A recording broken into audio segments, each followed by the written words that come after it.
Biarlah kami terus mengasihi Tuhan seperti rusa yang terus merindukan air. Demikian juga jiwa kami, ya Tuhan, kerohanian kami membutuhkan sungai kehidupan itu.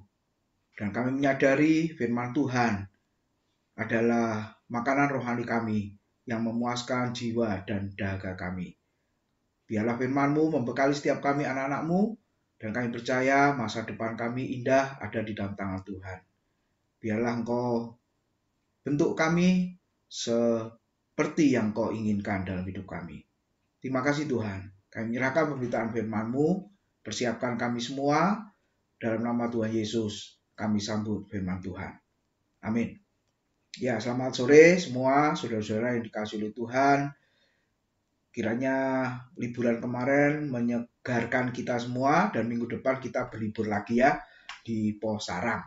Nah, mari kita merenungkan kebenaran firman Tuhan. Saudara, di dalam kitab Kejadian, yaitu kita akan belajar satu tokoh berikutnya, yaitu tentang Nuh, saudara-saudara. Di dalam Kejadian pasal 6 ayat yang ke-8 ya. Satu ayat yang pendek bunyinya seperti ini. Kejadian 6 ayat yang ke-8. Tetapi Nuh mendapat kasih karunia di mata Tuhan. Nah, bandingkan Efesus 2 ayat 8 dan 9. Ingat ayatnya?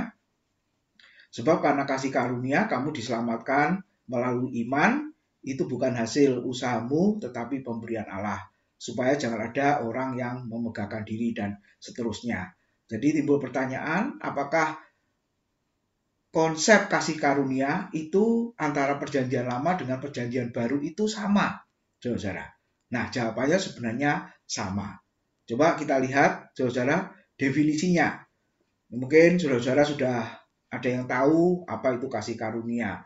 Setiap khotbah kita dengar kasih karunia juga disinggung. Di doa pun kasih karunia juga disinggung. Ya, di pujian pun juga kadang muncul dua kata ini, kasih karunia, saudara, dan seterusnya.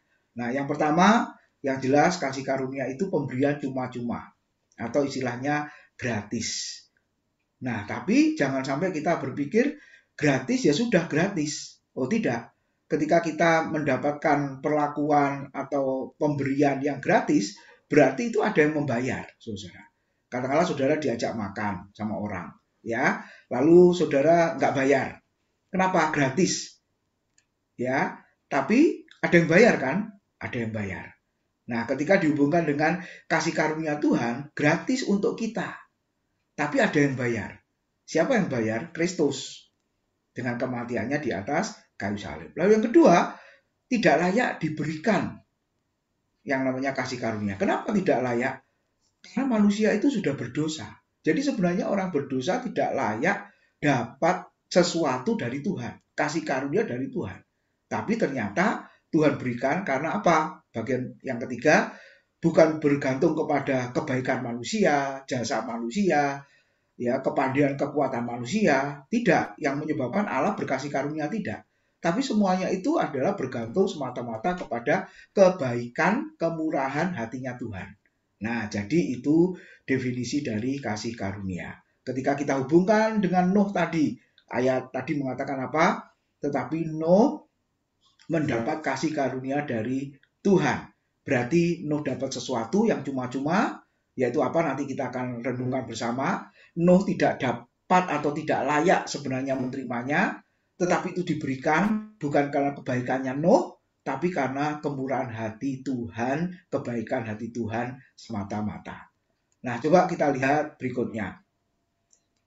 Ya, dia mendapat anugerah atau mendapat kasih karunia. Kasih karunia apa? Pilihan. Ya, kalau saudara baca di kitab Kejadian, dia mendapatkan pilihan. Pilihan apa? Dari orang-orang generasinya Adam yang semuanya dibinasakan melalui air bah, hanya Nuh beserta keluarganya yang dipilih untuk diselamatkan. Nah, tujuannya apa? Di ayat berikutnya, pasal-pasal berikutnya, Tuhan akan ciptakan suatu bangsa yang baru istilahnya, yang tidak seperti keturunannya Adam yang terdahulu, di mana dikatakan Kejadian 6 ayat 1 sampai 7 itu kalau saudara lihat ya, membuahkan kejahatan semata-mata. Kecenderungan hatinya selalu membuahkan kejahatan semata-mata. Jadi gambaran sederhananya bangun tidur langsung mikirin dosa. Ya, bangun tidur lalu dia akan apa istilahnya? Memperlakukan orang supaya mereka menderita dan lain sebagainya. Nah, Nuh mendapat pilihan itu dari Tuhan. Ya, nah karena Nuh menyadari itu, maka ayat berikutnya mengatakan Nuh hidup tidak bercela di antara orang-orang sezamannya. Kemudian Nuh hidup bergaul dengan Allah, ya, artinya taat. Sama seperti Henok yang lalu kita sudah belajar. Henok juga 300 tahun bergaul dengan Allah, kemudian dia diangkat ke surga. Lalu kita bisa lihat seorang yang benar. Kenapa disebut benar? Saudara lihat di dalam 2 Petrus itu, ya, ayat yang kelima kalau saudara baca, Nuh itu ternyata berkhotbah. Nah, kalau masih ingat waktu sekolah minggu diajar oleh guru kita, saudara, lalu guru kita itu mengajarkan anak-anak Nuh itu sambil buat bahtera, ya, buat perahu sambil berkhotbah. Nah, di dalam kitab Kejadian nggak ada ayatnya, saudara. Tapi justru di 2 Petrus itu dijelaskan, Nuh pemberita kebenaran. Jadi seperti gambar yang saya berikan itu, ya, di bawah itu. Jadi sambil buat bahtera, Nuh berkhotbah supaya orang-orang pada zamannya yang jahat dan berdosa itu supaya bertobat dan kembali kepada Tuhan. Tetapi mungkin Nuh dianggap seperti orang gila, ya, nggak ada yang peduli, tidak ada yang mau mendengarkan sama sekali. Tuhan sudah memberitakan penghukuman melalui Nuh bahwa akan datang air bah, banjir dari bawah, airnya meluap ke atas, lalu dari langit turun ke bawah. Hujan yang sangat lebat dan akhirnya membinasakan semua. Kalau mau selamat ya silahkan masuk ke bahtera yang sudah dibuat, disediakan itu. Kemudian pintu masih terbuka, silakan masuk. Kalau tidak mau, pintu sudah tertutup, tidak ada yang bisa membukanya lagi. Karena Tuhan yang membuka dan yang menutup pintu itu. Jadi istilahnya apa? Kalau kita lihat, Nuh benar-benar dapat kasih karunia. Ya. Oke. Lalu kita lihat ayatnya di Kejadian 9 ayat yang ke-18 sampai 23. Kita melihat di sini, walaupun sudah mendapat kasih karunia, mendapat pilihan, sudah diselamatkan, saudara lihat ya, Nuh mengalami kasus. Kasusnya apa? Coba kita lihat. Kejadian 9, 18 sampai 23. Anak-anak Nuh yang keluar dari bahtera ialah Sem, Ham, dan Yafet. Ham adalah bapa Kanaan. Yang tiga inilah anak-anak Nuh, dan dari mereka inilah tersebar penduduk seluruh bumi. Nuh menjadi petani, dialah yang mula-mula membuat kebun anggur. Setelah ia minum anggur, mabuklah ia, dan ia telanjang dalam kemahnya. Maka Ham, bapa Kanaan itu melihat aurat ayahnya, lalu diceritakannya kepada kedua saudaranya di luar. Kita belajar dalam Perjanjian Lama yang namanya ilmu pengetahuan juga berkembang luar biasa. Ya, di zaman Adam, Hawa, lalu keturunannya, di situ ada disebut bapak tukang tembaga, tukang besi, bapak yang memainkan musik, bapak yang tinggal dalam kemah. Nah, itu ilmu musik, ya, ilmu tentang besi. Saudara lihat ya. Lalu kalau kita lihat Nuh di sini, saudara, ya, membuat kebun anggur, ilmu pertanian tentang kebun anggur. Bahkan ilmu tentang apa? Membuat kapal, ya. Kalau di ITS namanya teknik perkapalan. Saudara lihat, waktu itu kalau mau jujur, wah, ilmu pengetahuan bagaimana? Ternyata sudah berkembang pada masa itu. Lalu waktu buat Menara Babel di Kejadian 12, berarti itu apa? Apartemen, ya, saudara, bangunan gedung yang tingginya sampai ke langit, artinya tinggi sekali. Itu dari mana ilmu yang seperti itu? Nah, kalau kita lihat teologi Perjanjian Lama, satu bagian ilmu pengetahuan dalam Perjanjian Lama sudah berkembang luar biasa. Nah, kita lihat di sini, Nuh dikatakan petani, dia yang mula-mula petani kebun anggur. Lalu ayat 23, sudah itu Sem dan Yafet mengambil sehelai kain dan membentangkannya pada bahu mereka berdua, lalu mereka berjalan mundur. Mereka menutupi aurat ayahnya sambil berpaling muka sehingga mereka tidak melihat aurat ayahnya. Ada perbedaan, ya, dari tiga orang anak Nuh ini, Sem, Ham, dan Yafet. Kita lihat Ham tadi dikatakan apa, saudara? Menceritakan ketelanjangan Nuh, bapaknya, kepada kedua saudaranya. Tetapi Sem dan Yafet, kata Alkitab, mereka berjalan mundur Lalu dikatakan apa? Menutupi aurat ketelanjangan ayahnya sambil berpaling muka sehingga mereka tidak melihat ketelanjangan ayahnya. Nah, mari kita lihat, saudara. Nah, minum anggur boleh? Ya boleh. 1 Timotius 5:23 ya. Tambahkanlah anggur sedikit, jangan minum air saja. Saudara, nah itu konteksnya berhubung pencernaanmu terganggu, kata Paulus kepada Timotius.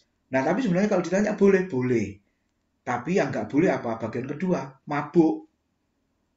Karena Efesus 5:18 mengatakan, hendaklah kamu penuh dengan roh dan jangan mabuk anggur. Karena anggur menimbulkan hawa nafsu. Maksudnya apa? Hilang kesadaran sehingga tidak tahu dan tidak bisa membedakan mana yang baik dan buruk, yang benar dan yang jahat. Gitu ya.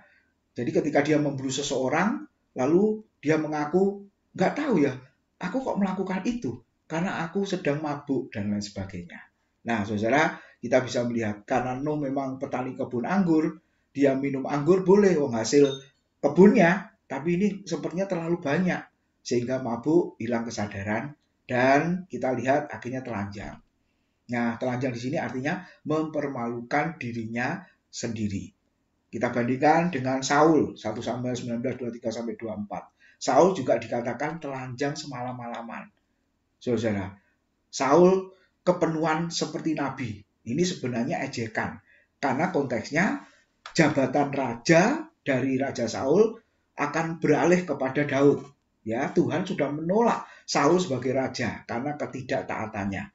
Nah, ketika orang banyak tanda petik mengejek Saul, dia kepenuhan seperti nabi, dia kepenuhan seperti nabi. Lalu akhirnya apa? Saul telanjang. Artinya apa? Ini dipermalukan sebenarnya. Nah, saudara, apakah saudara mau penuh Roh Kudus tapi telanjang? Enggak mau, saudara ya. Nah, jadi ini artinya kepenuhan dalam arti dipermalukan. Jadi ketelanjangan simbol dari dipermalukan sebenarnya. Tapi dunia yang sudah berdosa, kalau kita melihat, saudara, jangan sekali-kali ya pemuda lihat film-film yang nggak benar itu, telanjang bagi mereka itu apa? Kebanggaan dan lain sebagainya. Tetapi sesungguhnya di hadapan Tuhan, itu satu hal yang sangat memalukan, saudara. Nah, itulah akibat dunia yang sudah jatuh dalam dosa. Tapi bersyukur di dalam keberdosaan itu Tuhan memberikan kasih karunia-Nya. Lalu bagaimana sikap kita? Kalau ada hamba Tuhan yang jatuh di dalam dosa atau tersandung kasus, saudara-saudara. Oke, secara umum, kalau mau jujur, ada nggak di antara kita yang mengidolakan hamba Tuhan?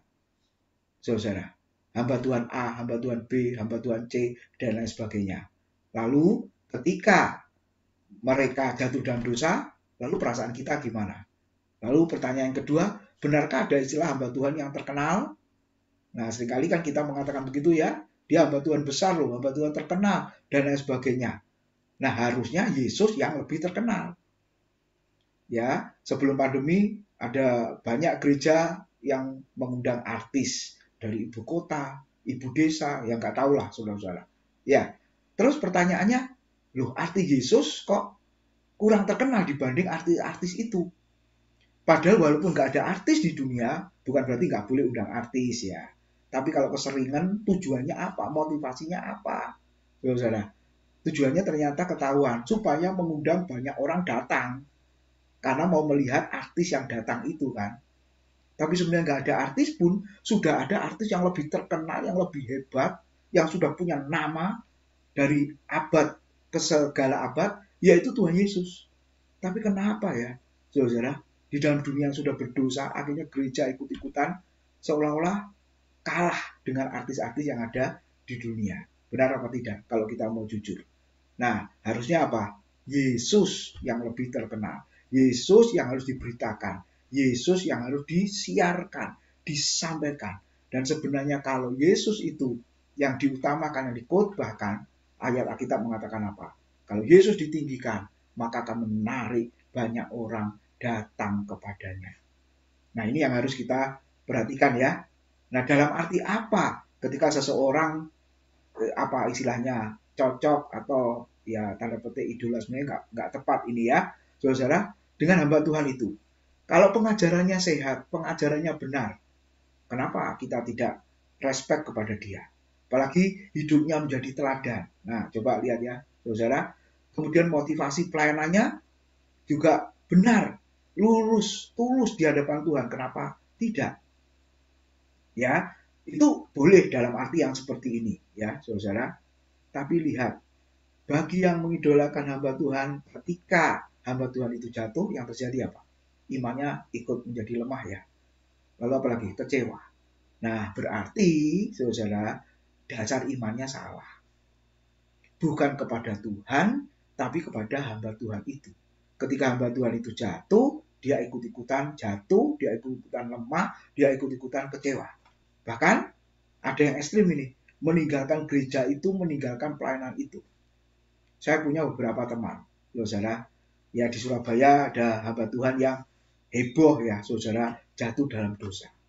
Lalu akhirnya teman hamba Tuhan ini, saudara, pergi meninggalkan gereja itu. Dan ada beberapa teman-temannya. Lalu ketika ketemu, saya ngobrol, apa yang engkau lakukan, Pak? Iya, saya kecewa. Ya, kenapa dia sebagai hamba Tuhan, sebagai pemimpin, hidupnya seperti itu. Belasan tahun seperti itu. Saya kecewa. Akhirnya kami sekeluarga, suami istri dengan 3 anak, meninggalkan gereja itu. Teman-teman yang lain ikut dia, buka gereja baru, saudara. Nah, ya salahmu sendiri saya ngomong gitu ya. Kenapa engkau sudah istilahnya di gereja dipimpin oleh orang hamba Tuhan yang seperti itu? Lalu apalagi akibatnya saudara? Ketika melihat hamba Tuhannya jatuh dalam dosa, kena kasus, pecah gerejanya. Ya, di Korintus kita lihat 1 Korintus 1, 12, 13 itu ada 4 perpecahan ini sebenarnya. Golongan Paulus, nah ini golongan kebebasan ini. Artinya sudah dapat anugerah, kita bebas melakukan apa saja. Hari ini berdosa, Tuhan ampuni. Besok buat dosa lagi, Tuhan ampuni. Nah ini hyper grace ya. Jadi ini anugerah yang kebablas. Pengertian anugerah yang salah. Pengertian kasih karunia yang salah. Nah jadi ada orang-orang seperti ini. Jadi kita nggak perlu minta ampun lagi. Doa pengakuan dosa di awal ibadah itu nggak perlu. Karena Tuhan sudah mengampuni dosa kita sekali untuk selamanya. Padahal dosa itu ada 2. Dosa keturunan, itu sudah diselesaikan oleh Kristus ketika kita percaya pada Yesus, ketika kita lahir baru. Tapi yang kedua ada dosa perbuatan. Nah, perbuatan ini setiap saat, setiap waktu kadang muncul. Melalui perkataan, ya, pikiran, dalam hati. Ya, ini selalu muncul. Makanya setiap minggu pagi sebelum ibadah, saya dan Pak Bambang bergantian. Sebelum kita beribadah menghadap Tuhan yang kudus, kita mohon Tuhan mengampuni. Siapa tahu ketika kita tidak menyadari kita memiliki dosa entah perkataan, pikiran, ataupun perbuatan yang mendukacitakan hati Tuhan dan melukai hati orang. Lalu ada lagi golongan Apolos. Nah ini intelektual, filsuf. Saudara ya, ini yang mengandalkan rasio. Saudara. Lalu golongan Kefas, ini kebalikannya. Dengan golongan Paulus, ketat dengan Taurat. Kelompok legalitas ya. Ayo kembali ke Taurat, kembali ke firman, dikit-dikit kembali ke firman. Tapi cara menafsirkannya secara literal. Ya saudara. Kadang-kadang maksudnya bukan itu, salah lagi. Nah, lalu yang terakhir ini yang hebat, golongan Kristus. Merasa paling benar, merasa paling rohani ya di antara semuanya.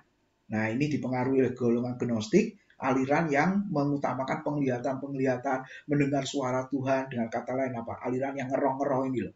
Ada nggak gereja, saudara kelompok Kristen ya, yang alirannya seperti ini? Ada juga kan? Nah, jadi gak karu-karuan, saudara. Tapi ketika pemimpinnya jatuh ke dalam dosa, betapa banyak orang yang kecewa dan akhirnya meninggalkan semuanya itu. Lalu kita lihat sikapnya Ham yang kedua. Kejadian 9:22 mengatakan, maka Ham bapa Kanaan itu melihat aurat ayahnya, lalu diceritakannya kepada kedua saudaranya. Artinya apa? Menceritakan keburukan orang lain, menceritakan kesalahan orang lain, menceritakan kejahatan orang lain, bahkan ditambah-tambahi ya, dibumbui gitu supaya lebih, wah itulah kecenderungan orang berdosa. Seharusnya apa? 1 Petrus 4 ayat 7, seharusnya bisa menguasai diri dan mendoakan rekan hamba Tuhan, orang Kristen, teman kita atau siapapun yang sudah jatuh di dalam dosa. Amin. Bukan menceritakan, memperluas, menyebarkan. Nah, ini di WA group menyebarkan, saudara. kita ingat, kita harus punya sikap seperti Sem dan Yafet nanti yang ketiga bagian terakhir. Jangan seperti Ham yang menceritakan keburukan itu pada orang lain. Harusnya ceritakan kebaikannya dong. Ceritakan kebenarannya. Bukan ceritakan keburukan dan kesalahannya. Lalu yang ketiga, yang terakhir, sikap Sem dan Yafet. Ayat 23, Kejadian 9. Sesudah itu, kita ulang ya, Sem dan Yafet mengambil sehelai kain dan membentangkannya pada bahu mereka berdua, lalu mereka berjalan mundur. Mereka menutupi aurat ayahnya sambil berpaling muka, sehingga mereka tidak melihat aurat ayahnya. Ini yang luar biasa. Kenapa? Petrus 4 ayat 8, kasih ternyata menutupi kesalahan. Kasih menutupi dosa. Ingat, arti ini bukan berarti kasih berkompromi dengan dosa, kasih berkompromi dengan kesalahan, kasih berkompromi dengan kejahatan. Tidak. Artinya apa? Ketika memiliki kasih Kristus, kita tahu si A berdosa, si A kena kasus, si A jatuh ya di dalam dosa, maka orang ini tidak menceritakannya tapi mendoakannya. Ya, kalau hubungannya sangat baik, bisa bertemu, ngobrol, saudara, dan membuat orang itu sadar dan akhirnya bertobat kembali kepada Tuhan. Nah, ini penting dalam hidup kita. Mungkin kalian punya teman-teman, ya, jangan menceritakan keburukannya.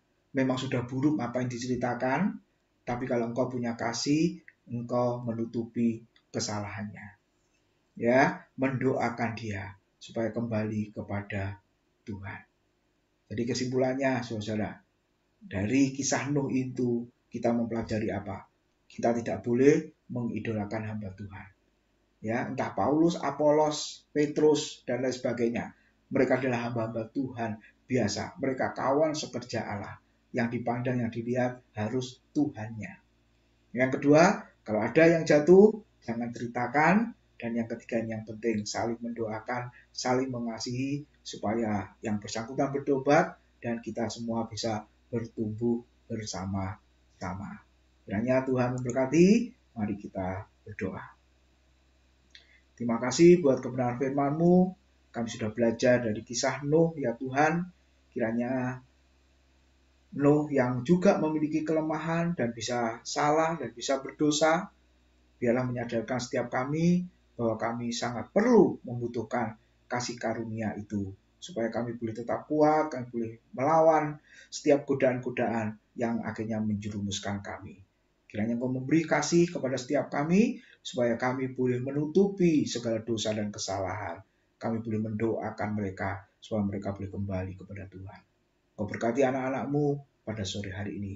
Kami percaya hidup mereka ada di dalam tangan Tuhan.